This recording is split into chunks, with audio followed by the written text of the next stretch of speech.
February 14th, 1960. Valentine's Day. Today is the worst day of the year.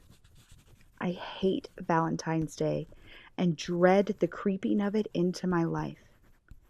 It is such a commercialized holiday meant to bring even more money into corporations and stores, lining their pockets with the innuendo of love. That's what you would expect someone like me to say. I guess I should explain why Valentine's Day is such a drag other than what I have already mentioned. See, my daughter was conceived on Valentine's Day. You would think far out for something like that, right? I love my daughter, and I would never trade her for the world. It was the occurrence of the night she was conceived that haunts my memories. I had been seeing this guy, Aaron, for about 6 months. I was in grad school, and he was my rebellion. He was a badass greaser, hair slicked back, leather jacket, tattoos, and a hog that rumbled between my legs.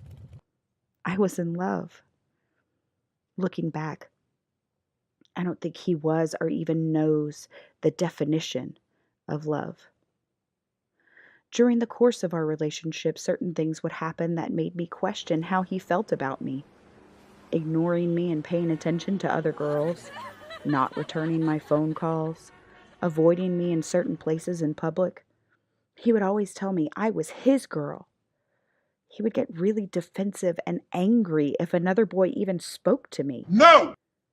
But he never took it out on them. I was always getting myself into a fix with Aaron. He was raised in a strict military family. I saw his dad put a cigarette out on Aaron's foot one time because he was resting it on the coffee table. This was not the same kind of family that I had grown up in. I came from middle-class suburbia, white picket fence and all. Hard to believe that I left all that behind. It was another lifetime. Anyway, it was just little things during our relationship that seemed off. I had planned a fab evening for the two of us in my San Fran flat. It was going to be the first time he came over to my place. I put out rose petals and champagne, had different kinds of fondue set up on the coffee table so we could sit on the floor and eat. It was going to be so romantic. He came over and we talked and ate and drank and had a great time. But then suddenly, he changed. We had kissed a little throughout the evening, but this time, he kissed me hard and pinned me against the couch.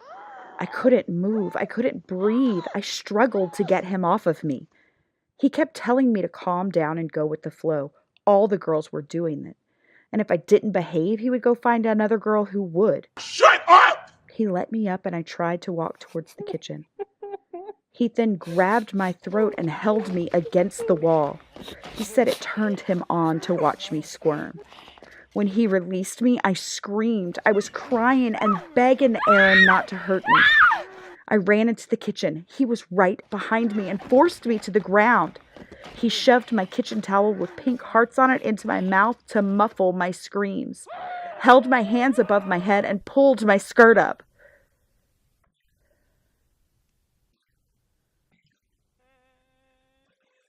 I will spare you the details.